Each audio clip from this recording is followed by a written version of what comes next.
Okay, it looks like we are live. Hello, everyone. Hello, Tango Roundtable community. Thank you for joining us again. Hi, everybody. We're really looking forward to welcoming you to this conversation. And as always, please, in the comments, say hello and where you're tuning in from. And please feel free to ask any questions or write any comments along the way. We are watching the comment section. We always love your insight. It's so deeply valuable to us. We feel like this is such a broader, hey, Bat, this is such a broader conversation than just the seven of us. And we love to have your input as we flow along. Hey, Pooja. So I'm going to, so as the title says, it's called Tango Is Medicine. And a lot of us have found this sort of transformational arc for ourselves personally. We sort of matured as people, or we healed, or we healed our relationship to our bodies, or healed our relationships to relationships. And the women that I've assembled today are no different. They have really unique storylines in tango and how tango served them, and different vantage points of being sort of professionals in the therapeutic space or in the sort of sports medicine space, dance medicine space. So everyone has a really beautiful, unique vantage point and offers a lot of beautiful conversation today. So I'm going to start and have everyone introduce themselves. And I will start with Boyana. Hi everybody. Thank you, Christina, for letting me start with the introduction. I am Bojana. I am waving from Belgrade, from Serbia. I am a 5-year Tangera now, and also psychotherapist. So in this time today, I will be sharing both of my loves. So it's a combination of tango and psychotherapy. So it's a really good for me to be here, and it's a pleasure to contribute to this topic, which I found very interesting and important. Beautiful. Thank you so much, Bojana. Next, we're going to just have Valeria say a quick hello. Hi, everyone. My name is Valeria. I am based in Berlin. Tango has been in my life for 12 years now. I'm an amateur dancer, very passionate though.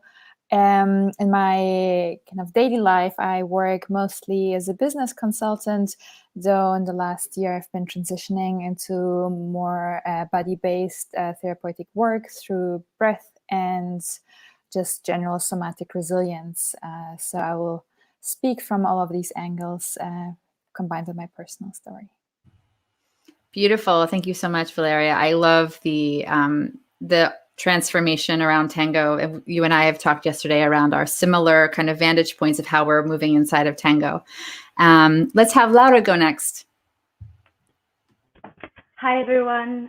So my name is Laura, and I live in London at the moment, but I'm originally from Italy. I'm a contemporary dancer, a yoga teacher, and a tango dancer. Even though I'm quite new to tango, I always say I'm 5 years, 6 years in the world of tango.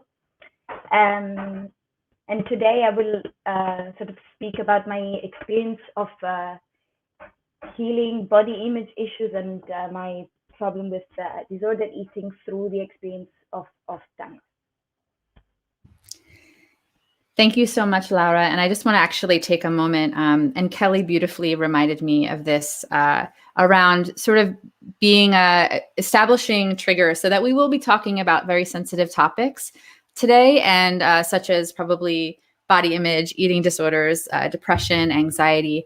And if you have sensitivities to this kind of conversation, just be aware that these are things we will be mentioning throughout the course of this hour and change that we're connecting. So thank you, Kelly, for reminding me to say that too. I deeply appreciate that.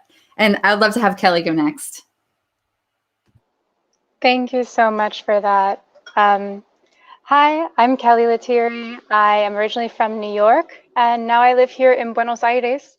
where it's summer. And so I am a tango professional. I did other dance styles before tango. Tango really helped me, and a lot of the lessons that helped me in my tango and in my life, I really take joy in passing on to others. So thank you all for being here. Thank you so much. Then we have Carolyn. Hi, I am from Santa Fe, New Mexico. I'm a licensed physical therapist, and I've been a tanguera for 20 years now. Before being a tango dancer, I was a professional ballet dancer when I was very young. So I have that experience of studying intensely with the ballet world and then studying intensely with the tango world. And these days I have a specialty in dance medicine. So I've been trying to figure out some different ways I can help tango dancers with my knowledge base, which has been really fun and kind of a work in progress.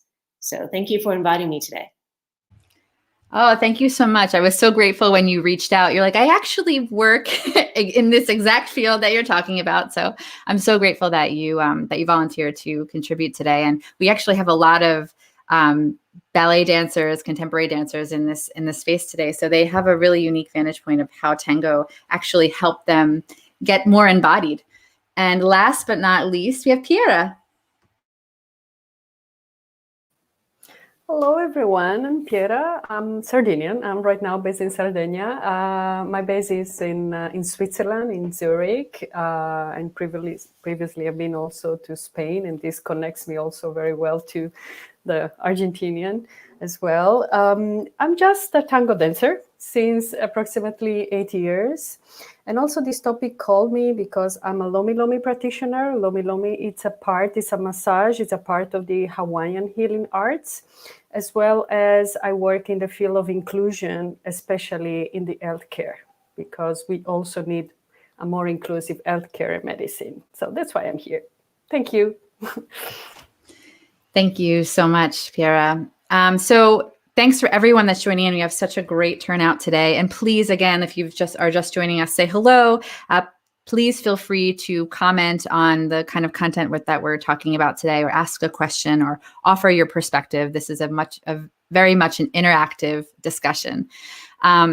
So part of the majority of this discussion is our personal anecdotes of how tango played a transformational role in our healing. And Lara has a very beautiful anecdote for herself. And when we talked yesterday, it was really around being able to see the different bodies that were represented inside of tango as healthy and vibrant and deserving of dance. And that was a really transformational part of you kind of loving your own body and helping you heal. And I'd love for you to tell that story. Yeah, so as I mentioned before, having trained as a professional dancer means that I trained since I was very young. And between the age of 18 and 21, I developed this eating disorder because I felt like my natural body, let's say, what I looked like didn't fit with the prescribed criteria of what a dancer should look like. I was very young, I was quite naive, and therefore I thought that controlling and not eating, that was my way to control, was the way I would succeed in fitting in. And despite having recovered partially, let's say, from the worst symptom perhaps, that is not eating, already when I encountered tango, so I had already sort of 3 years of normal eating, so people that met me then didn't know that I had an eating disorder. But it was really when I stepped into this milongas for the first time that I reminded myself of how joyful dance can be, that it doesn't need to be only hard work, and that one doesn't necessarily need to strive to change themselves so much in order to fit into a box. And definitely the fact that tango is a social form of dance, that people of all ages and shapes and sizes can dance. And I mentioned this yesterday, now perhaps I have different opinions about how inclusive tango actually is yet, but at the time, I myself was full of conditionings, about what a dancer is or isn't. So yeah, the encounter with tango really soothed, let's say, myself, and really helped me to accept what I looked like. I feel like my body was quite femme, let's say, in the shapes, whereas in the ballet world, we see the ballerina as some very sort of toned, very skinny body, and in the contemporary world, often is similar or very, very muscular and very athletic. And I just felt like my body type didn't fit anywhere, so I was very struggling with that. And tango gave me a space to really embrace just what I looked like. Yeah. I love that. And you created such an awareness for me yesterday around the idea around ballet and maybe these other sort of in contemporary dance, having a very idealized version of the perfect body. And then when you came into tango, realizing that every body was a dancer body was so beautiful to me. That was what your takeaway was. And like you said, tango is an imperfect system filled with imperfect people, but that you were able to find a lot of healing through that is so wonderful. And I'd love for Kelly to kind of speak, because she has I think you had a contemporary or a theater background, right? And I remember you telling us yesterday that, you kind of came into tango at the request of someone that you were working with, right? Like the director that you were working with. He said you had a talent for partner dance, but the irony was that you actually felt very uncomfortable with the idea of touch. And I would love if you would love to expand upon that, because what I was kind of picking up was like this. So many dancers are so connected to their body, but almost disembodied can be disembodied in another way, or use their body as a way to like serve the dance, but not serve themselves. And you were talking about that so beautifully. Thank you so much for saying that. Yeah, and I have a lot of, I listened to Laura speak, and I feel I also recovered from an eating disorder. And so I just feel, thank you so much for your bravery in speaking up about that. I'm going to go now to what Christina is talking about, that I came from a professional dance background as well, and I really was taught to see my body as a tool for other people. And so what happened for me was that I walked into my first tango class and something really clicked. And as I began to discover tango and to learn more about tango, I started to see all of these beautiful role models who danced in very different ways, or embraced their bodies and used their bodies and expressed themselves in very different ways, as opposed to the director wants you to do this role. Here's the best woman who's ever done it, so you should do it exactly like her. So when I went into tango, I was super out of the present. I was very dissociated from my life. So I did not want to be touched. I barely wanted people to speak to me. I did not want people to come too close to me. I was really very much an example of somebody that was living in the future or living in the past and feeling anxious, feeling depressed, feeling anxious, in a very bad cycle. And when I went into tango, I just went, this is it. And oh my God, I need to do this thing. And the journey that I went on in tango, which was not only a journey of healing, and I need to preface that just like Christina said, there are a lot of problems inside of tango, and I cannot say that this was a journey that had no trauma and only healing. But to dance tango at the level that I am still yearning to have, I had to learn to be present. I learned to be with myself as I am in that day, in the milonga. I learned to embrace others as they are in that day, in the practice, in the classroom, in the milonga. And I learned to accept myself where I was at while striving to get better, and to really feel myself in the moment, and to be present with everything that was going on around me so that I could dance well. I also learned a lot about assertiveness in that moment, a lot about really standing as me and not feeling so scared about what someone else would think or say, because all of those things would get in the way of me dancing and expressing myself as Kelly as she is today. So I went on this journey of learning embodiment through tango, and then going into the world of embodiment because of tango, and now incorporating embodiment into what I teach and incorporating tango into embodiment. So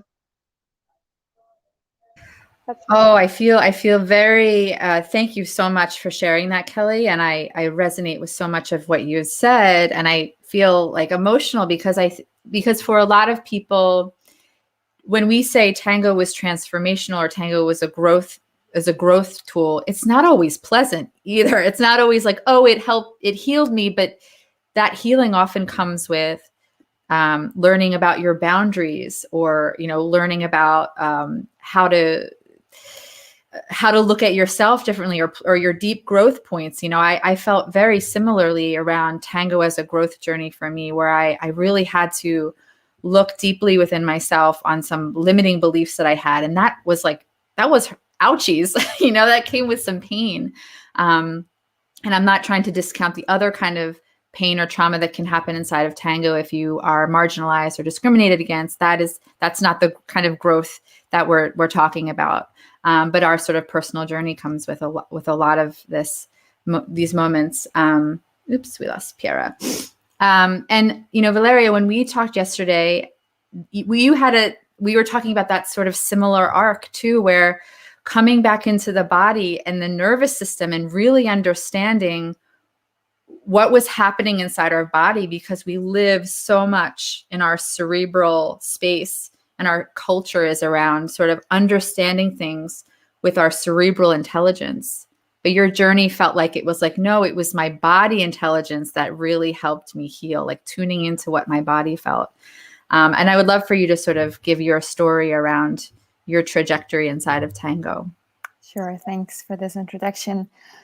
So my personal story of healing really is very linked to a very complex family trauma that led to a sort of existential breakdown about 6 years ago, which then led to an obsession with the question of healing, because I really wanted to heal and I felt completely, utterly scattered. And so the last 6 years were filled with exploring different forms of healing modalities. And as it usually goes, my first explorations were with traditional speak therapy or mindfulness practices. And I really invested very deeply in that until I got to a point where I understood perfectly where all my issues came from, where like the toxicity was in my life. But I could never, like with these kind of cerebral practices, get to a point of really feeling free, of not feeling depressed or not feeling fear or not feeling anxious or broken, though I could perfectly understand intellectually what was wrong and how to fix it. And particularly in the last 12 months, I kind of find my way into more body-based healing modalities like breath work and now somatic nervous system work. And I understood that actually the reason why I could never kind of break through the speaking modalities only was that trauma does not just happen in the mind. It's not just an emotion. It leaves an imprint in the body. And the depth of liberation I found just by becoming acquainted with my own body and understanding how trauma translates in a physical sensation, and then finding ways to work with these sensations has been completely life-changing. And I would now say that now I understand what it means to feel whole, and I understand it because I've come kind of to this place in my body where I understand it plays this massive role in healing. And now linking back to tango, because I wouldn't say I worked with tango to heal, but it's been in my life in the last 12 years. And I because my main work is cerebral and I'm an academic, it's always been this like kind of distortion. And tango has been the other thing on the scale, where it's always been this space where I had to connect to my body. I had to feel, I had to learn what my body feels like, how to bring it into a place of flow, ease, and connection. And so so I think it's really magical that I had those anchors throughout my life, and even in those really difficult moments when things were desperate, that I knew, okay, this is this one space where somehow magic happens, and just for a moment I can feel a wholeness and the peace that otherwise I couldn't feel because the crisis was acute. And so that thing is what fascinates me in tango, because the emphasis very much is on, you know, how it feels. Of course, we want to look great, but we also are looking for the feeling from inside. And that's, for me, the kind of healing magic of tango. Oh, yes. Yeah. And we're getting so many lovely compliments around people also having similar experiences of this sort of therapeutic quality and cathartic quality of tango. For instance, we have Eva who said tango is like medicine. Oh, she had said tango. For me, tango is like medicine for Parkinson's disease. And yes, if you guys are not aware that they've done a lot of studies around how tango can help the cognitive function of walking, when you have music and when you sort of look at walking as a dance, somehow that translates into being able to have a better gait. So yes, I mean, it's a legitimate therapeutic, model. And Mila also said, yeah, tango has been therapeutic all my life. That's why I danced for 21 years. It's the meditation, it's connecting to the body, it's emotional release. Yes. And, for many of us, this has been the reason why we keep coming back for it, because it does offer this deeply therapeutic relationship back to our emotions and our body, and the somatic connection of those two things. And, Pierre, I would love for you to talk about your journey, and your journey came from your sister, watching your sort of sister's transformation. And I'd love for you to sort of talk about that, and then talk about your own journey as well. Exactly. Well, first of all, I mean, I had already the experience of healing or feeling much better through dancing when I was dancing salsa, and especially moments where I was getting into depressive mood. Let's say salsa in that moment helped me, to be more extrovert, to really, lift up my mood. And then my sister got into tango, and she started to tell me about this complicated protocol, but also I saw her personal transformation, her journey. And I was just so amazed to see how she started to relate differently with herself, with her body, with other groups of women, the dancing. And so really tango was, to me, I wondered, what has this dance that allows this deep transformation? I want to feel it, but at the same time, I knew it was difficult. But anyway, then I moved. I was living in Spain at that moment. I moved into Switzerland, and I knew I wanted to dance. And especially after, I changed country many times, but I have to say the move to Switzerland was quite intense in terms of energies, and I knew I needed dance. Okay. And finally, I got into tango, so this curiosity to try to see what is behind this transformation. I started at small dosage, and definitely it also helped myself to, the contrary to salsa, let's say, helped to develop my extroverted side. Tango helped me also, in your case, to be more present. It was like a meditation. You cannot be 1 second away. You cannot be, a fraction of seconds away. And anything, it's felt. So to me, there was no space, to not to be there, not to be with your body. And also became an addiction, and it became a symptom. When I started to see, at a certain point, I was going through a really deep trough, and I started to feel I didn't want to be touched, I didn't want to be embraced, I didn't want to dance. And there, even some people in my family saying, well, something really wrong is going on, because if you don't want to dance, then it's like, you are really on the bottom. And I think it was, but it was also the way to come out. At the moment, I just wanted to dance with my dance partner, because to me was, let me just come home. This is just the only home I want to be. And then slowly also the recovery. And of course, we can discuss later, but also for me, it was also an inner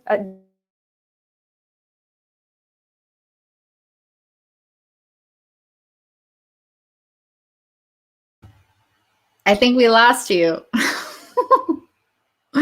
Oh no. Well, we'll have to hear the rest of that story in a minute when your connection comes back. And Piera is kind of mentioning this, sometimes the arc around being inside of tango and then falling into sort of a dip or like a lull or a low point. And Bojana, your lens of tango is one of a therapist, and you come into tango, of course, with your own sort of needs and desires, but also you're looking through the lens of that. What's the experience of the things that are happening inside of tango? You have that lens, and I would love for you to speak about sometimes that trap that happens in tango of kind of perpetuating a behavior that actually doesn't really pull out into the rest of your life. But I would also love to hear your personal journey too. But I loved what you were talking about yesterday around that experience of just feeling like the same without really embodying how it can affect you in every part of your life. I have to say at the beginning that I have two personas.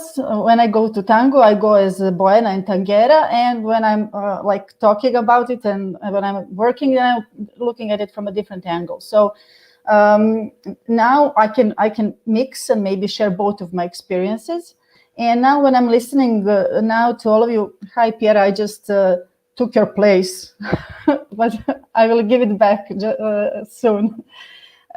So when I'm listening to all of these experiences, I can also relate to psychotherapy and to the different ways of personal growth. And I believe that tango, because it offers such a beautiful place of diversity, can give us also a beautiful platform to develop our different, let's say, stops that we have. So sometimes I need to connect with my emotional intelligence. Sometimes I have to connect with my erotic intelligence, sometimes with my body intelligence, and so on and so on. But the platform is there. So it's on me to see how am I going to use it. And we were also talking about how this platform can help me, because there are different kind of varieties. And also we were talking about how it can stop me, actually how it can be like a fata morgana, or make me go into some kind of relationships and some kind of beliefs. Then I feel stuck in this magic world, and then I don't make the next step in order to transfer it into the real life. But tango is real life also, but in a different way. So for example, if I go to Milonga and have all these beautiful connections with the different people, and I feel like I'm connected, that I feel like I'm satisfied, that I have closeness, that I have warmth, that I have some kind of exchange of energy. And then when I leave Milonga, I say, oh, I don't need any more friends. Oh, I don't need a boyfriend. Oh, I don't need this. I don't need that. My heart is full. I feel beautiful here in this magical place. But the thing is that often I don't even know what is the last name of this person that I danced with. And sometimes that is fine, but and it is beautiful also, but it's also very important that we make and use this and make transfer into the real life. So let's find out what is the last name of this person and develop this relationship into different kind of level and go deeper and connect in different ways. So this is one of the takes that I would have. I also have a few comments on the things that girls were talking about. I'm not sure if this is the place now to jump in. Let's have I want to have Piera connect, and then Carolyn, and then I would love to sort of we'll move a little faster between us. But I really appreciate that. I think to kind of riff off what you're saying, Bojana, people come into tango and maybe they realize they have a certain power inside of it, that, oh, well, I get more attention here, or I get this certain, there's this kind of social influence that maybe they weren't experiencing in their external life, or I'm getting a certain validation here. And so they're pouring their energy into that one experience. I understand that, and certainly have seen that sort of play out. Pierre, I wanted to feel like you could finish your thought. I'm so sorry. Yeah, I mean, I cannot do much about it.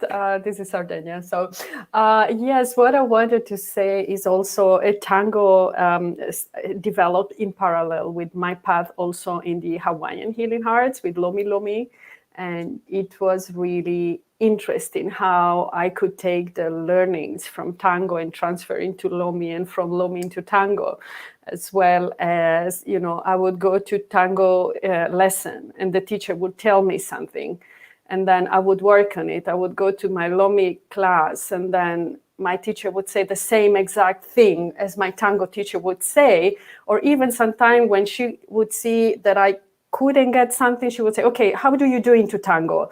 And she would help me to integrate through tango. So to me, this path really integrate each other and help each other. Yeah, they are just, support.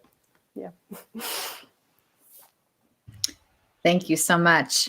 And last, but not least, around these really interesting intersections of tango and healing.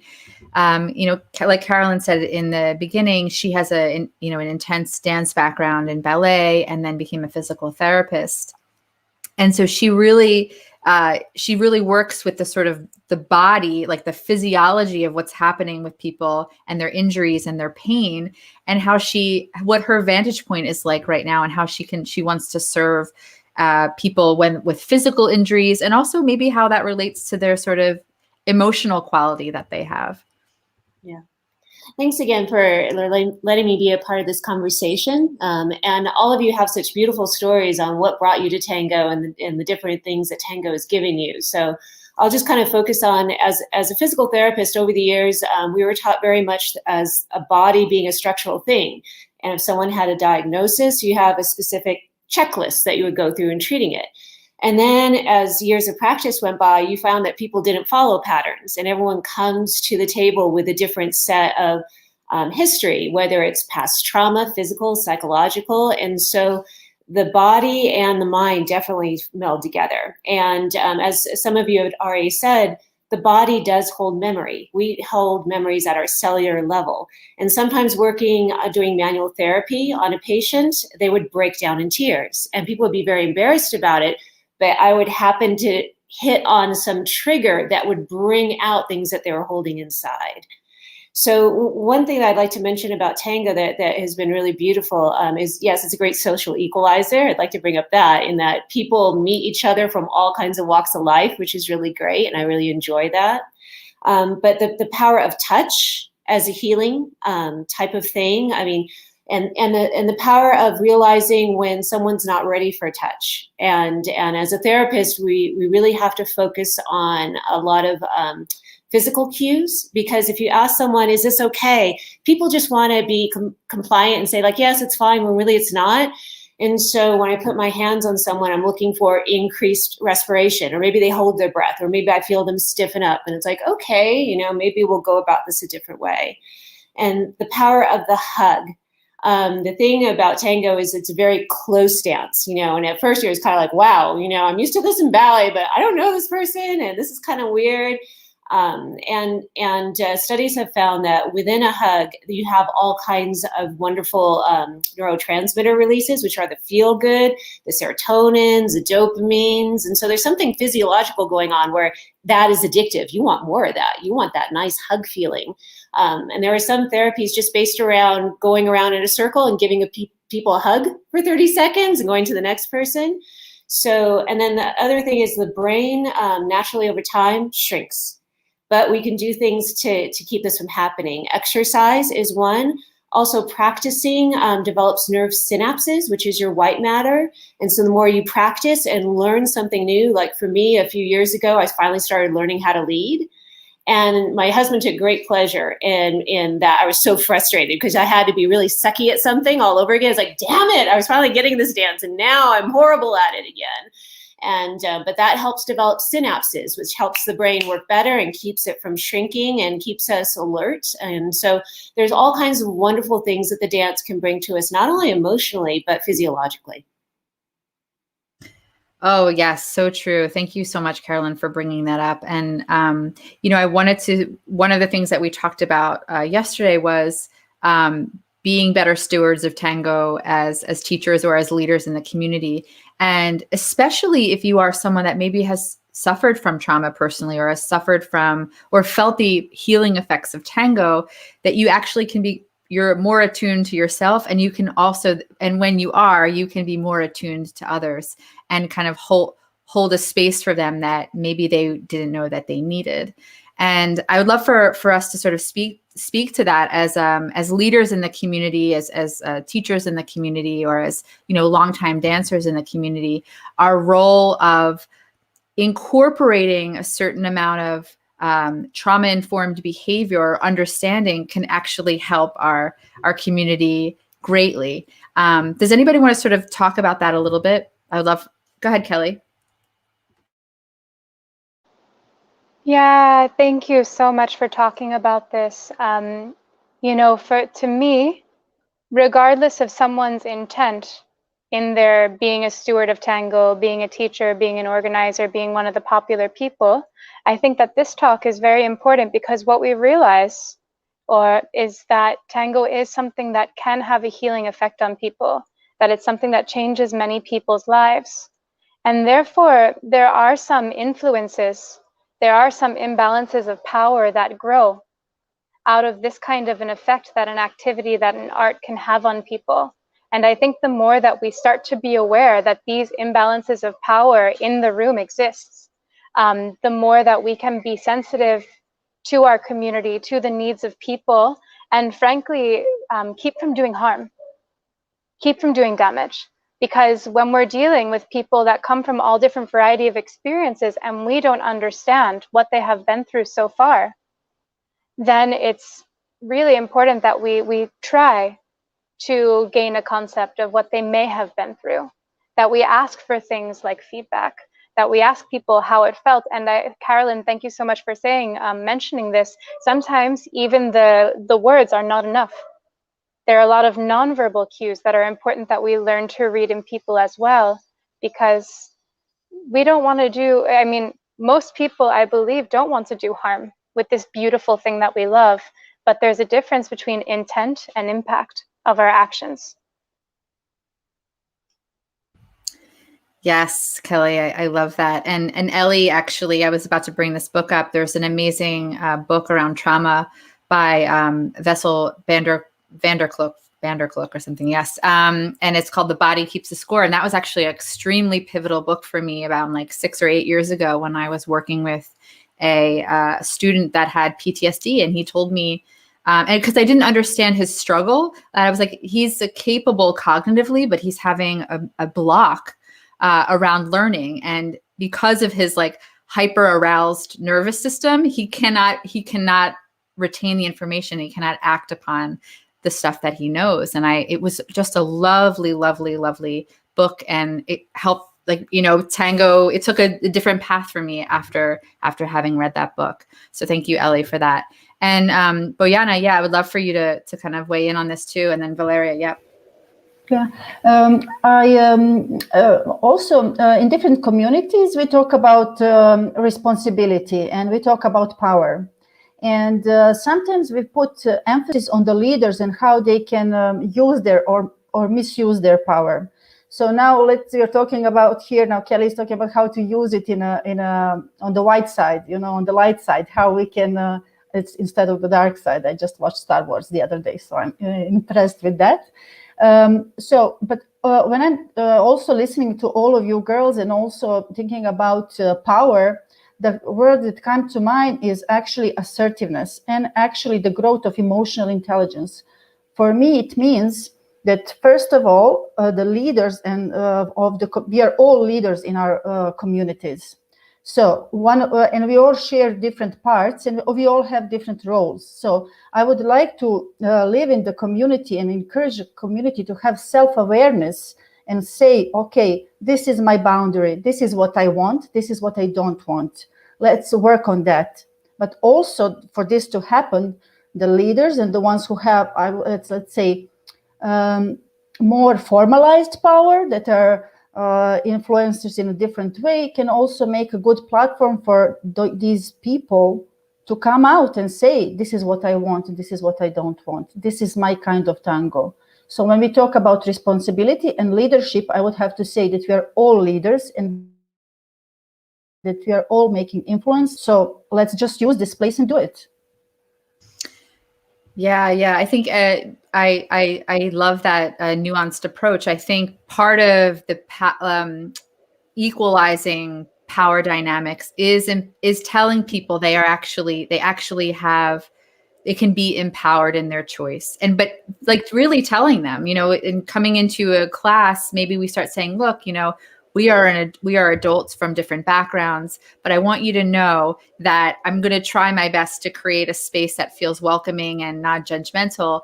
And I also expect that you hold some personal responsibility for yourself of self-care and taking care. And then we can work together. And it's not about someone sort of abdicating their own personal responsibility to somebody else. It's about teaching them that they have a voice that matters and they have a body that matters. So I love that. Thank you. Valeria, yeah.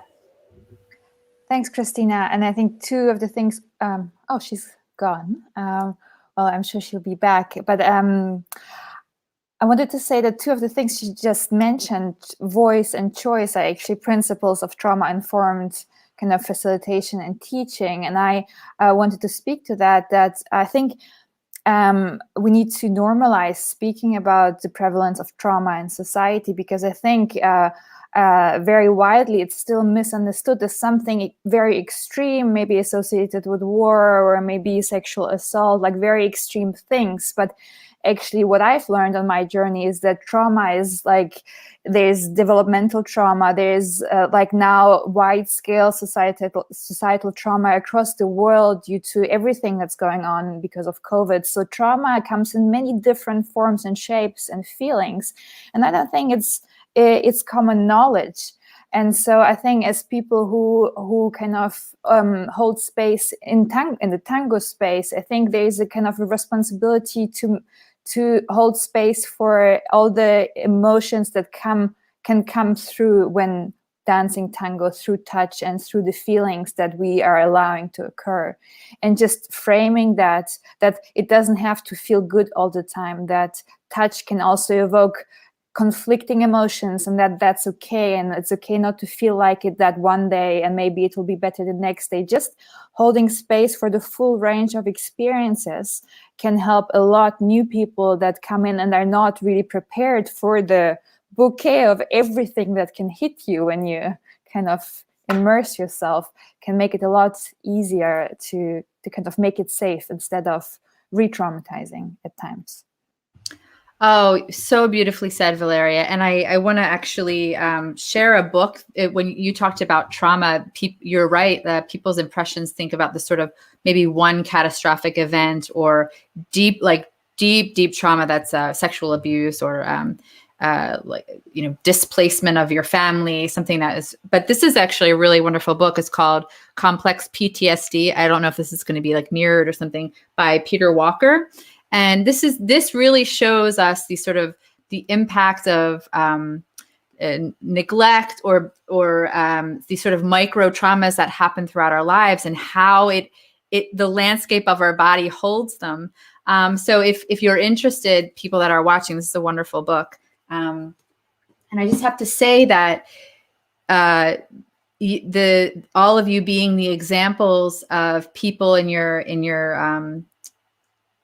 communities, you obviously have a certain amount of power or clout, and that you guys are actually talking about your personal struggles and transformations is going to endear people to you and have them trust you more, because you are sharing your deeply vulnerable stories. And this is, I think, what we all need to be doing, is becoming a little bit more visible, having a little more visibility into what sort of happened to us in our past, and that we can be more empathetic to everyone else. Does anybody else want to sort of comment around this topic? Piera, go ahead. Yeah, I would love to share one of my, let's say, one of the biggest gifts that I got through tango. And these are related to what we are talking about responsibility and your own power, to feel that power, to feel that sovereignty that we have. So in my path as a Lomi practitioner, this is always the, let's say, the leitmotif. I mean, we are the architects of our lives, and we need to be sovereign. And on the other hand, in my path as a person that engaged herself in inclusion, you know, for women, for people of different ethnicity, different cultures or backgrounds. So really, since many, many years, working personally and professionally in order to, let's say, melt walls of discrimination. And of course, gender, it's one obvious one. And it's clear, my path. But then, in my path in tango, I got into a private class with one of the beautiful teacher, Geraldine, and suddenly they mentioned, Geraldine Ezekiel, well, you know, you are so dependent on the man. And that was just a kick on my face. Me that, you know, through all my life, I always stand up for me as an independent woman, for the rights of women and other people that are discriminated. That to me was really a kick in the stomach, but also a way to say, well, let me go into this one. Let me go deeper, because I was seeing that one thing was all that I believed and I did, but in the body, as you mentioned, we show our inner values. And that was also to me, and because I was adapting so much, I was basically losing my personality in order to adapt to the leader. And they say, well, why do you need to do that? Well, I mean, some simple question, but to me was really a process, and a process where physically with my body and in the couple dancing tango, I would start to take on my space. I will start to adapt, but still being, let's say, have still my personality, find my space, being more straight, being with the dance, but not losing Piera. And let's say in all this journey, it also helped me to apply it in other fields where I feel, okay, where is my balance? Where is my space? I can take my space. So let's say the tango really helped me to embody something that I was living through actions and through my values in another way. And that was really, wow, bringing it together. But of course, I had to, you know, the beginning, as you mentioned also, Kelly, first you need to go through this discomfort in order to come out. And yes, to come more responsible and knowing there's my space and there's also myself. Yeah. Go ahead, Bojana. You had your hand up. I wanted to share just maybe a little thought about different kind of trauma, which is not like a traumatic event, but that is going slowly, you know, through our lives. And when we have some kind of traumatic experiences and, you know, small stresses that follow us every day, for example, stress of being a woman on a public bus for 30 and 40 years and so on, and different kind of stresses that we don't notice, like they pop out. We sometimes we develop a mechanism that help us fight with that, you know, danger that we see from the outside. So when I come to Milonga and I'm, you know, going in the public transportation, and I'm a woman and so on. So if I don't want to be harassed, I'm making this, you know, mean face, standing in some way. I'm being defensive, and I keep myself protected. And then I go to Milonga, and I'm like really working hard, practicing and so on. And I'm so pretty, and I have the technique, and I'm a really good dancer, but nobody's, you know, calling me to dance. There's no cabecel for me. And what this happens often, that we have this mechanism that helps us survive the trauma, and then come with this mechanism to Milonga and to Tango and say something is off, something is not working. So it's very important that we notice that we are using this mechanism in the place that it has no value, that it has no use for this. And this is why I always come back to the self-reflection, and this is why I always come back to self-awareness. So this is how am I, if this is not working for me in this space, how am I going to make myself more accessible? How do I make myself more open? How do I feel safer in this place? Is this safe? Is this place safe for me? And then, here comes cabeceo. And so, and another struggle, and another struggle. As we said before, it's these things are not easy, definitely. And I would also like to give this like a short reflection of talking about, we are talking about healing and how things are helping us in different ways, but nobody ever said that actually it's not easy. Every change and every transformation is difficult, and that's it. There's nothing else to add. Yeah, and you know, in our last Tango Roundtable, Ellie gave me a beautiful phrase that I love, which is called productive struggle, right? Where there's an aspect of us that needs to work through something, and it won't always be pleasant, but that is a part of building resilience and building like our own foundations of groundedness, so that we can feel like we're not coming apart around other people. Kelly, yeah, go ahead.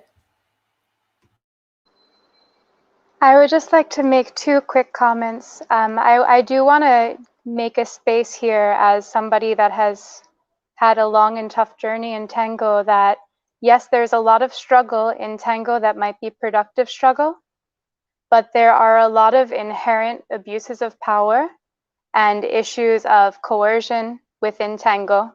You know, so I do want to make space for the fact that when we're talking, you know, at least when I'm talking about struggle, there's one thing of facing Kelly and trying to find better alignment with Kelly, and there's other problems of things that never should happen to anybody. So this, for me, it's very important to draw this distinction, because things have happened to me inside the ambiente of Tango, and that I do not want to happen to anyone ever again. Yes. Yeah, I agree. I agree, Kelly. Like, you know, sometimes we can hold two truths at the same time, right? We can say like, you know, some amount of struggle might be expected as we learn something new and our bodies adapt. And also, how do we recognize when people are misusing or abusing their power or influence inside of this space? And that's, people can be really susceptible. You want to say more about that? Mm-hmm. Well, I just wanted to go and comment to Piera for one moment about, I just want to say a truth, which is that teaching is unregulated within Tango. So we, you know what I mean? Like, it's very, you know, we don't have this college of teachers who are learning about trauma-informed study. We don't have a college of teachers that is teaching about inclusion. We do not have a college of teachers that is teaching about patriarchal ideas within Tango. So I want to just mention this about consumer education as well, because we are an unregulated industry. So there's something really important to me, because sometimes I hear what teachers have told, especially to people who are, I don't like the word follower, so I'm going to use the role of the interpreter within this stance. Oh, it's better if you don't learn technique. You could just walk off the street and it would be better for me, because then I could lead you around well. You know, there are really toxic things that are being said by people that we call professionals within this industry. So I just want to take a moment and thank you so much for saying your example of being empowered by a Tango teacher, Piera, because there are also many professionals within Tango that are not taking that moment to empower somebody. So I just wanted to amplify that for a moment, and that good role model and that good example, because as we don't have this regulation, as we don't have standardized training for teachers, we also do have a lot of opportunities for problematic messages being passed to people that feel so passionate, that did feel this healing happened, and that they are very vulnerable. Now I'm done. Thank you. Go ahead, Carolyn. Yeah, just I owned a physical therapy practice for 20 years and I sold it just a couple years ago, and I was Medicare Part 8 certified. So with that, you have a lot of rules and regulations to navigate. And one of them is making sure that your clientele is happy with the service. And so an easy way to get feedback is a survey. And so that's something when I've been teaching my little physio tango classes, I mentioned, we had our little get together yesterday, is I just gave out a quick survey, like, 5 questions after class. What did you like? What did you not like? What did you learn? Give me 3 things to make sure that people actually learned something and they got it. And it was done anonymously. And so they would just turn it in to the person whose house that we had this event. And after they turned in their survey, they would get a copy of their exercises. And so they had incentive to fill out the form, and it was done right then after class while everything was fresh. And they could do it without, feeling like, oh, I don't want to hurt her feelings. I don't want to, give her negative feedback. But that's like a quick, easy way that doesn't take a lot of, education or thought that the teachers, can use as far as seeing if they're meeting the needs of their class and seeing if they're missing something. Because people most of the time will not come to you and tell you. So. Great. Yes, the survey and feedback, and being vulnerable enough to accept that. I think, Kelly, I can understand, this certain past experiences where teachers may be there's a power in teaching, right? There's a deep power in teaching. And it's like, I don't care how you learn, or I don't care what you think of my teaching. I will teach the way that I want. And I've been in classes that felt like that. It felt like it didn't matter like what was being conveyed. It was their sort of like artistic platform of the moment. So I understand that. And Carolyn, it's such a powerful tool. Eugenia has an interesting comment. I'll see if I can. Yeah, she says milongas don't feel like she says, yes, tango as a dance can definitely be healing activity because of the touch, but milongas not so much because there's a lot of people, many come, they're traumatized, bringing their own insecurities, pain, and there's been assaults. Yes, of course. Yes, that has happened. I would never recommend a psychologically unstable friend to start dancing tango. I would not either. I think that, it's funny when appear in there. Sometimes people, I take that very seriously. And a funny anecdote is sometimes couples have come and said, like, we wanted to start doing tango together. And I was like, oh, okay. Because I know the experience is going to amplify whatever problems that they have in their relationship. So, because that's what tango does. It's a bit of an amplifier of whatever's going on in our life. And so I always am very careful when a couple wants to use it as a way of getting closer. I'm like, I don't know how to answer those things. So I agree that if you're struggling, tango is not going to be the solution of healing. So I feel that way. I don't know how you guys feel about that. Oh my goodness. This is hard. Yeah, I think there's something interesting to think about with the milongas and the context of bringing guidelines regarding inclusion and consent and all these things that we've been talking about more and more in this last maybe couple of years, but before, because it's a traditional social dance, many of the harassment, many of the problems were just we're just accepted, we're just normalized, as it often happens.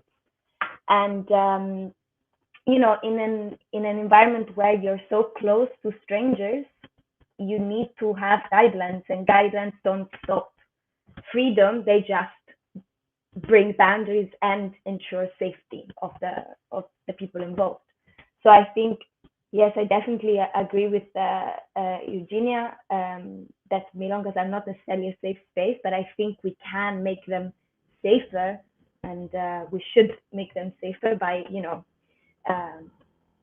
creating guidelines and not being ashamed to put boundaries to what behavior is welcome and what is not welcome in the community. Yes, and I think, one of the maybe challenges that, or mistakes that maybe some of us have made, was that we made a large assumption that people know how to behave in social situations. I think we've just never spoken about it. We're like, well, you're an adult. You should know how to read social cues, and you should know how to interpret nonverbal cues. And the fact is that a lot of people are not taught those things. And it's part of the learning is teaching those things and being very literal about that. Because I've learned, so I made that mistake too. I was like, oh, why would I teach that? Because it feels like these are assumed skills. And what I've learned, and my heart is opened, is that, for a lot of men, reading nonverbal cues is difficult, and learning how to have safe touch is a challenge, and not non-sexual touch, because as young as I think 6 or 7, young boys are talked to less. Young boys are cuddled less. Young boys have less affection in their lives. And so it's that chasm starts at a very young age, so that for a lot of young men, and a lot of young men, the idea of touch exists either in a romantic sexualized relationship or in contact sports, right? So sometimes people come into tango, and this is a brand new, nuanced way of being. And that, I can't speak for men, but this is based on research that I've known, like that's a new place for them. And us as women, many of us have grown up, touch is safe, touch is normal, talking is normal, talking about our feelings is normal. So we've had that benefit in a lot of ways and reading nonverbal cues has been part of our education. So I want to express that is a distinct challenge that I wasn't aware of when I first started dancing and teaching. But now I feel much more empathetic about. Somebody had the hands up. Boyana, you had it up first, and then Piera. Thanks. I'm thinking about how actually tango is in the evolution, and how it is growing and changing, and what used to be the rule 10 years ago, it's not why it should be a rule now, and why it should be a rule today. Actually, with this round table and any other talks that we have, we are creating the tango that is good for us and safe for all of us. So I would also like to encourage all individuals in order to know, to be self-aware, to know what my boundary is, and to give myself a permission to say my boundaries. And also, when we were talking about yesterday, there was this beautiful word, asking, that came across our conversation. And this is like what I want to ask for myself in this dance. This is how I want to dance, how to express myself, but also to ask another person, is this okay? Can I do this? Do you want to do this with me? Can we co-create now? So if we want to, yes, I agree, we should make, and many dance communities make different kind of regulations, and in different ways they talk about them. Some of them don't. But in order to make Milonga a safer place, I need to know what is my boundary and what I want, and to give myself permission to stand up for myself, and also to respect the other person and talk to the person in order to create our own tango. And with each individual that I hug, I have another tango, because we make our boundaries together. Thank you. Valeria, you haven't spoken. Did you have your hand up earlier? I did, but I lost my train of thought, or the moment passed. So I will speak later again. Okay. Piera, I think you're next, and then Kelly. Yes, thanks. I mean, the topic of touch, I think it's very important. Touch, it's a very deep and ancient type of sense, and it's the first that we have, even when we are a fetus, when we are an embryo, that is the touch. And also when we are born, the first touch is the touch of, getting through our mother. And that's why we feel that we know touch, we all feel that we are familiar with touch, but actually also through my education as a therapist, we are not. I mean, because one thing is touching with your family, one thing is touching with your friends or with your partners, another thing is touching professionally, right, Carolyn? And also this holds true also for the embrace. We can embrace our family, we can embrace our friends, but the embrace through tango needs to be learned because it's neither or. And same as touch, that you don't touch your clients or patients the same way you would touch your son or partner, you cannot embrace your dance partner the same way you would embrace a friend. But it can be much more intimate that you would embrace a friend. So also the embrace needs to be learned. And through this embrace, at least that is my path through tango, it's also asking for that permission through touch. Because even as a therapist, even if I have a person that decides to get a massage, every person wants to be touched differently. And same as when we want to embrace in tango, everybody wants a different embrace.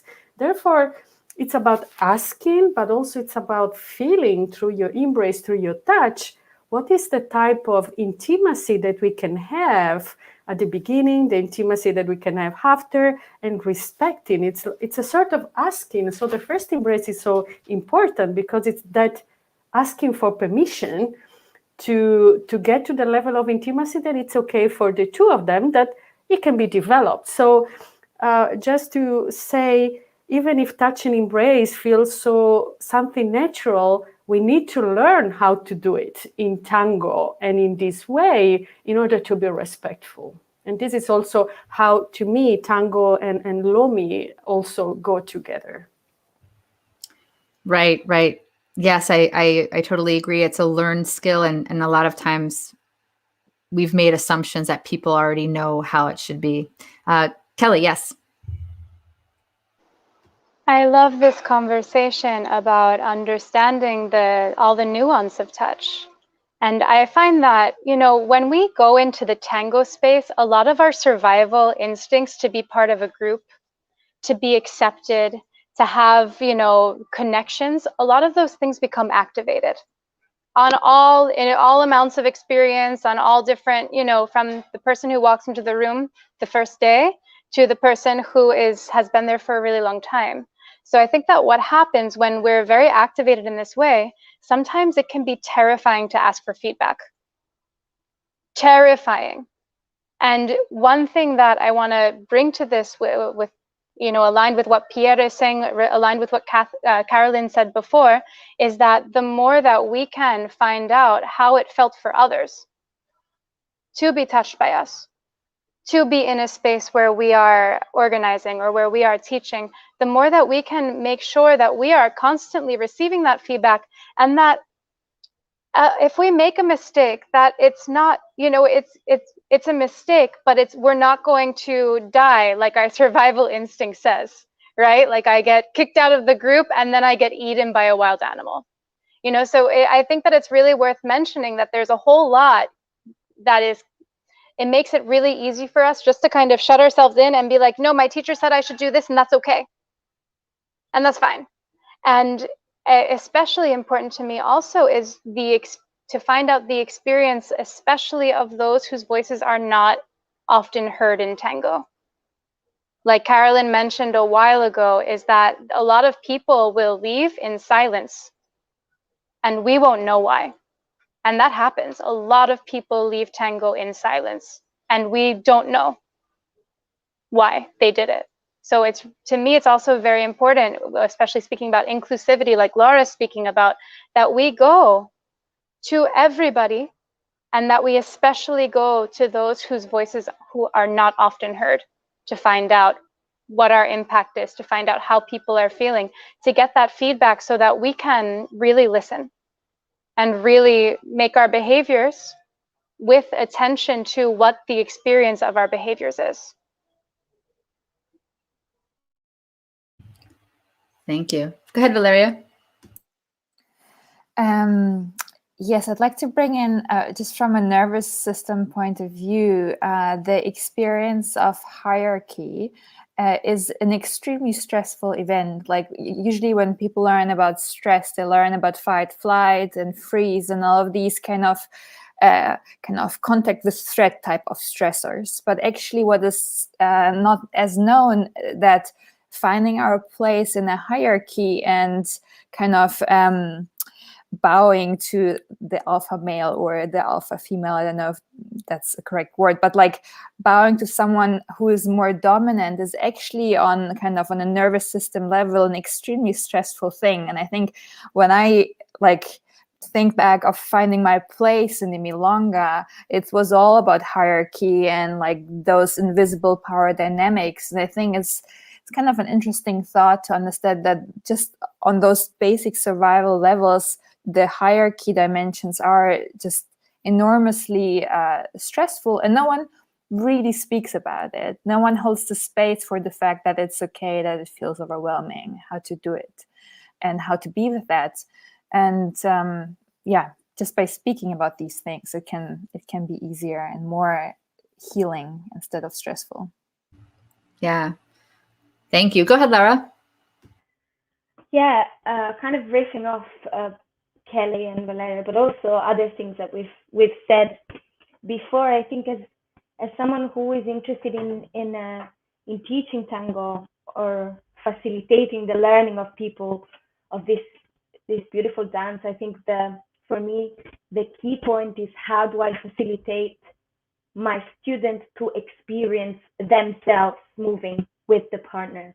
No, so there is really this question of embodiment, rather than, of course, sometimes you need to teach a step, and they will, also depends on how someone learns. Some people are very visual and then they need structure. So you need to, it's a constant questioning about how is my student going to be learning this? How will they, grasp what is important to them? Yeah, but definitely. And it's probably the hardest thing, how to facilitate someone else's embodiment. How do you give them agency to then feel and say what they feel? Because if you don't know what you feel, then you can't say, no?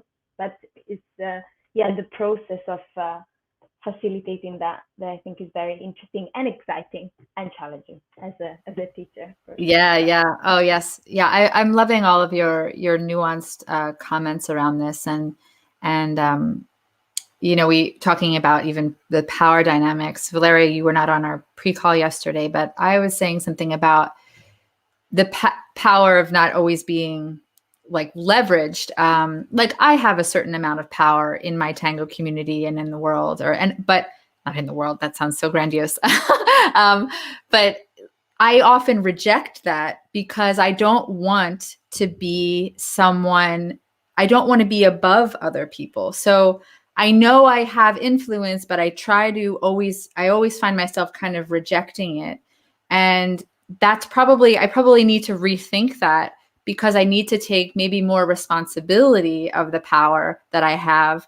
But I don't know how to leverage it. Like I don't know what I'm responsible for. Like I can't be responsible for other people. I can be responsible for myself. And I worry about, if I accept the power, what else am I accepting? You had Bojana, yes. Mm-hmm. I want to make a short comment about this responsibility and the power. And when I think about this in the relationship, and tango dance is a relationship, first to myself and then to other, and then to community. And this is what I'm thinking about. I'm responsible only for what I give. So I send something to you, and this is what I'm responsible for. I am not responsible on how are you going to understand this, and I'm not responsible for your feelings, your thoughts, or your behaviors. I am only responsible for something that comes from me. And each and every person is responsible on how they are going to take it and what are they going to do with it. So sometimes when we are thinking about power, we step back. We don't want to use our power because we feel like we can hurt somebody. We want to protect other people. We don't want to make somebody feel uncomfortable. We don't want to overstep, and so on and so on. But I would also like to share this responsibility, because partnership in life and in tango is to have two individuals who stand firmly on their ground, centered, and then they lean and they make co-creation. They make it together. So in order to have this, we need to have two individuals that are with their own power, with their own responsibility, and with their own 2 feet on the ground, and sometimes 1 foot if the one leg is free. Piera, go ahead. Yeah, while you were talking, and also the pre-conversation we had yesterday regarding this, the responsibility we have and that power, and it comes into my mind that actually we are not just two in that moment of dance, and also relating to the comment that Genia just made. And I think if people without challenges or trauma would not go to Milonga, it would be empty, okay? We all come with this, and because we have it for our own life, we carry the one that, you know, have been passed through us, and we have to do our best in order to heal it and not pass it to the future generations. But we have the responsibility not just for the couple we dance with, we have the responsibility at least for the full Milonga or for the full place where we are. And I think sometimes we forget the type of power that we have. And I see at least the beautiful examples of organizer to me in Europe. One of the best examples that I could witness, okay, that I haven't been such a long career with tango, but in the Frankfurt Tango Marathon, those organizers, I mean, they are just great in terms of what inclusivity is, and of setting the boundaries of what is accepted and what is not accepted. And that it's also using well that power and the responsibility as a dancer, as an organizer, and as a person, because that is the way they live their life every day. And I know, for example, in the US, I know there is San Francisco Tango Exchange, I think, which also have very clear statements. I don't know it very well there in the US, but definitely in Europe, to me, that was the one that I could say because I could experience it. So certain things here do not happen. And so that it's healing, that it's a safe place, and that it's a power and responsibility well used. So I think that we should, you know, widen our spectrum and see that everything we do in the Milonga, it's actually our responsibility. Yeah. I want to go to Bojana because I know that she has to leave soon. But Bojana, do you have any parting thoughts? And we'll continue for a little bit longer, but I want to respect her timing. Do you have any parting thoughts, or you want to tell people what you're doing these days, if you have any offerings? Mm-hmm. What I would like to say actually is that I think that when we are talking about influence and building healing place in tango, this kind of conversation is very important, and educating educators is also very important. So this is maybe in line with something that I'm also working. So in Belgrade, in tango community, in school Tango Natural, I have a role of human resource person. So I am working with a team of instructors for over a year, and we have different kind of trainings, coachings, and actually the first training that we had was a training on assertiveness. So we are in that sense trying to influence the community from the shadows, and then giving this space where teachers are learning and then transferring these values out into the community. So this is how I use my power, and this is how I use my influence in tango, but also when I'm dancing. I'm just dancing, not working, just to remind you when we meet again in person. And also I would like to use this space maybe to inspire some of you to continue with these conversations, and maybe find a way to connect, and build some new rules in tango that are there, that fit all. So thank you for this time, and I'm looking forward to new conversations. Thanks. Yes, thank you so much, my dear. So Does anybody have any more thoughts around the sort of structures of power and influence within tango? Go ahead, Valeria. Yeah, I'd like to look back to something what Jana actually said at the very beginning about the importance of creating other spaces to connect, because I was just reminded of the fact that being a woman in tango, it took me about 7 years to really connect with other women in tango. I ended up at a wedding, and I realized that for the first time I discovered how amazing the women are, and I had spent 7 years just, fighting my lonely fight. And it completely transformed my experience of tango, because it leveraged out the power dynamics, because whenever I was going to milonga, even if I didn't dance, I had a good time, and it became a different type of place. So realizing that dancing is not just the movement, it's all these other spaces and connections, and there's lots to be learned aside from the movement piece.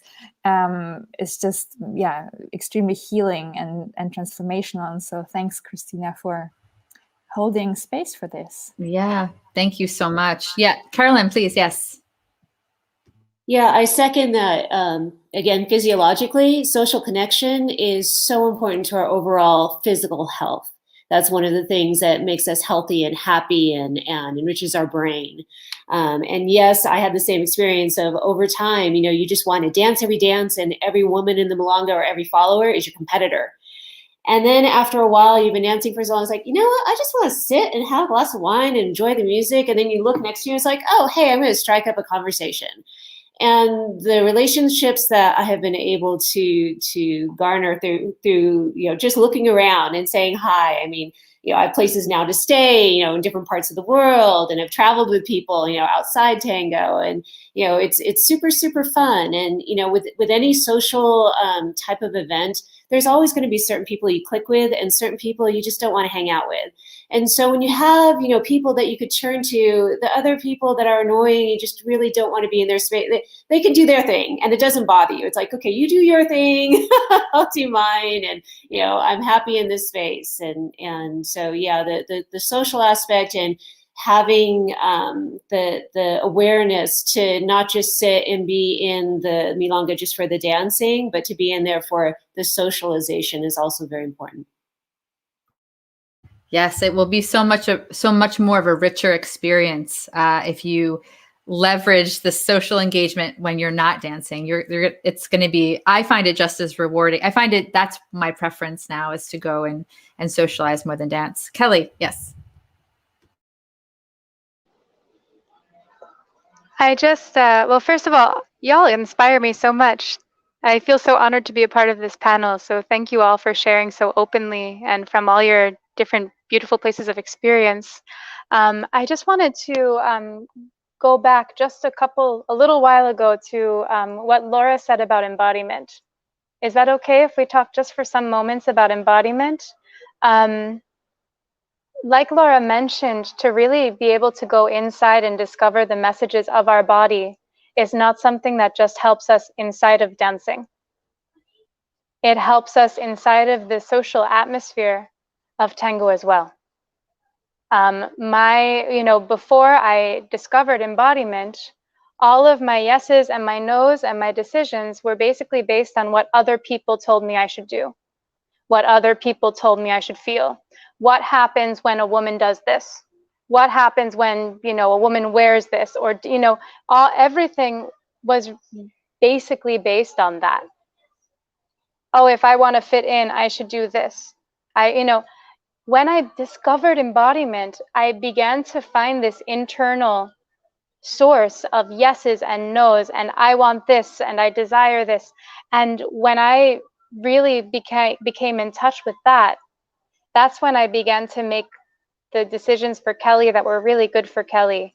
And so I did want to mention that, because we're talking so much about the social environment of tango. And it can be a really treacherous place. It can be a place that is not so comfortable. It can be, it can be awful sometimes. But the more that I've gotten in touch with my own body, the more I've gotten in touch with my sense of self. And that has made it a lot easier to navigate. I love that. Laura, did you have your hand up, or were you just kind of okay. I love that, Kelly. Thank you so much. You know, we're kind of at our end point, and I want to give you guys first of all a deep moment of gratitude for sharing very personal journeys and very thoughtful reflections around your transformational experiences. So thank you so much for doing that.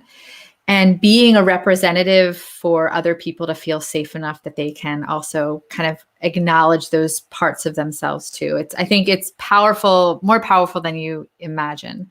So I want to have everyone sort of go down the line and tell people what you have going on. If there's a way that they can connect with you or contact you regarding your work, please do that. So let's start with Valeria and let people know what you've got going on. Sure. So I think relevant to this talk, I am completing my breathwork facilitator training and also my somatic resilience training. So starting in the summer, I'll be teaching both like embodied ways of feeling more and feeling safer in your own body. So if you're interested in that, you can be in touch with me. Beautiful. Thank you. And Laura, your closing thoughts and your offering.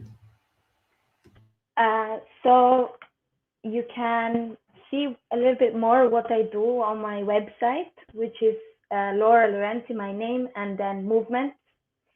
And there's a bit of a summary of my offering as a yoga teacher and my artistic endeavors.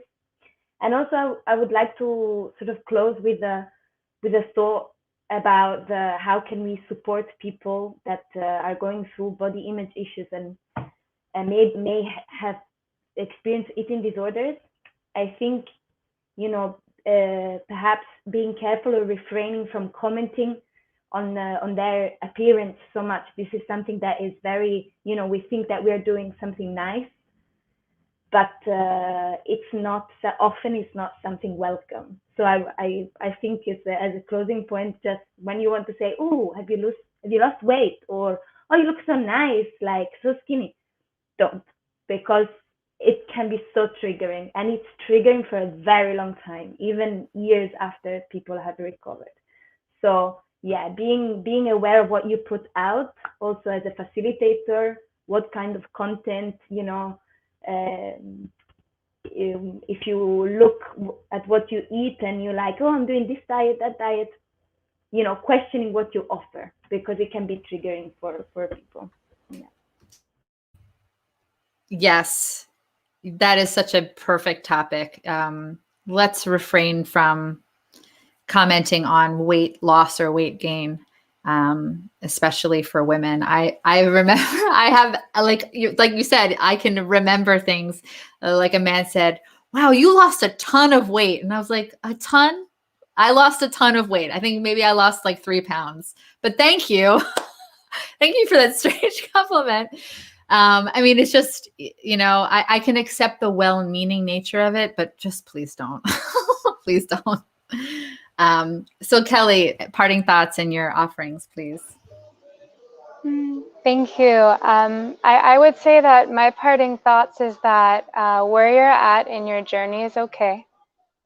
We're all on a journey, and we're all coming at it from different places. And the more that we can understand that everybody is on their journey, everybody's in a different place on their journey, and it might resemble something that I never experienced, then we can become more sensitive to from when we dance with somebody to when we talk to somebody to, you know, to how we enter the milonga and greet somebody. So to me, it's the sensitivity is kind of my number one takeaway personally for Kelly, and then also I think that it's important to talk about for everyone, and sensitivity also to ourselves, which we can't forget ourselves in all of this. So I have a website. It's www.findtangobliss.com.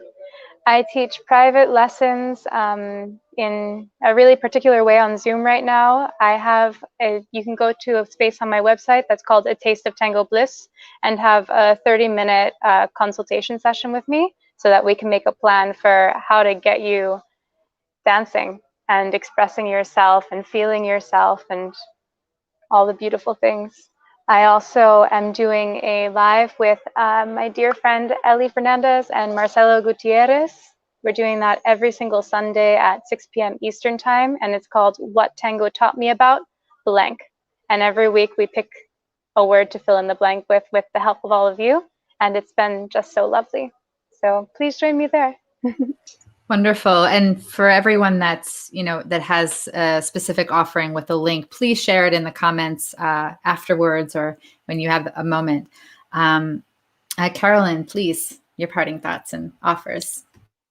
Hi.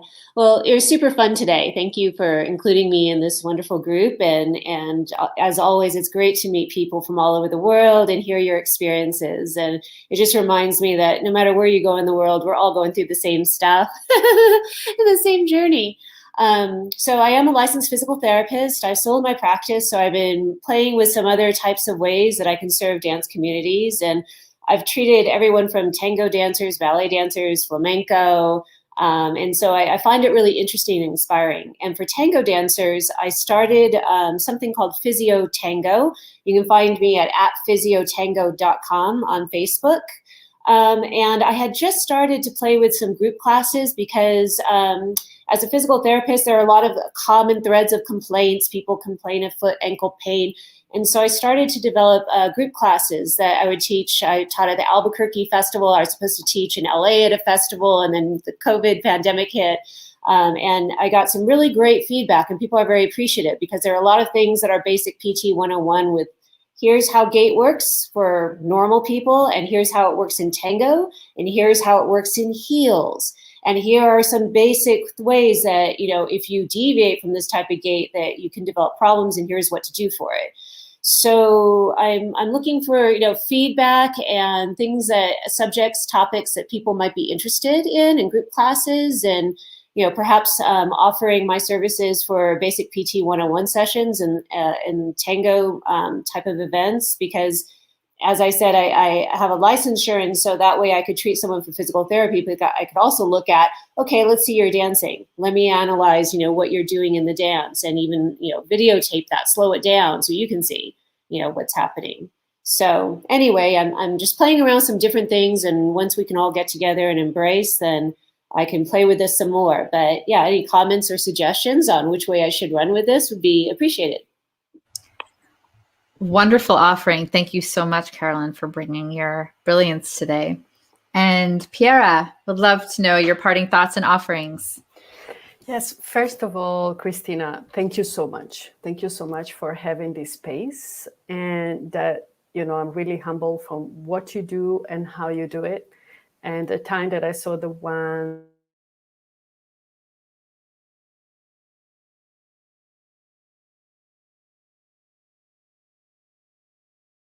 Oh, well, I will fill in the blanks, and maybe she might be able to reconnect before the end of this. So I want to thank everyone that was listening and participating. There were a lot more questions that we did not, oh, there she is, that we did not get to answer. How do I get her on here? Well, I'll let you know what I've got going on. So I work in, oh, there you go. Can you hear? Can you hear us? Yes, I can hear you. I'm trying with my phone, with my data. So let's see. Yes, I can hear you. So Christina, really gave me so much, and that is the reason why I'm here now. So that is my first thank you. And then I want to thank my teachers in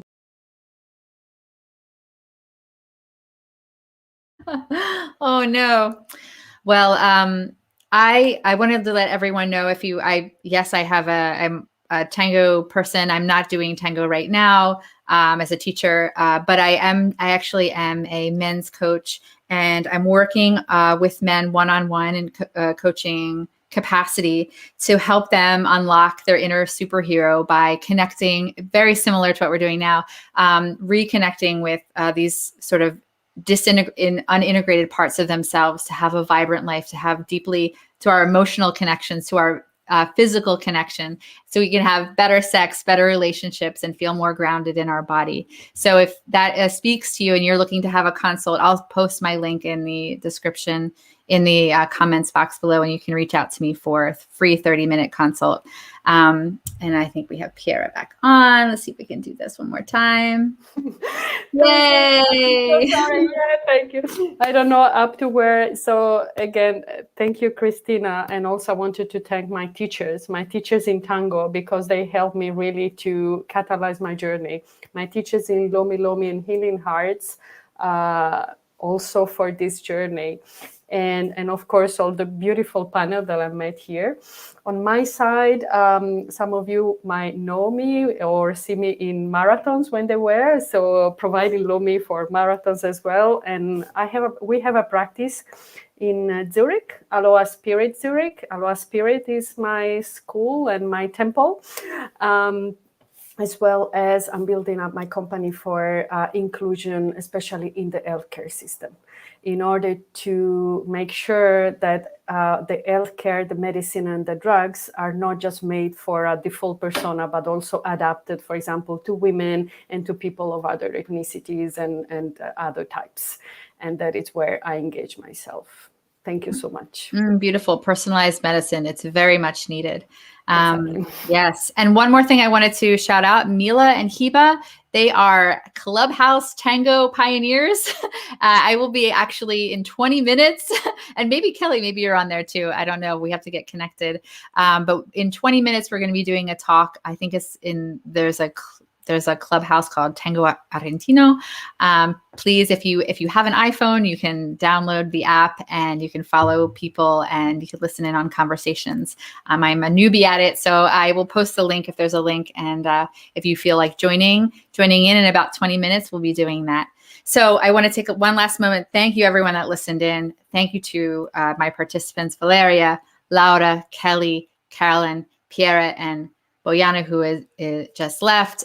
You guys are brilliant. I love connecting with you, and thank you so much for sharing your brilliance. And see you on the next Tango Roundtable. Thank you. Bye.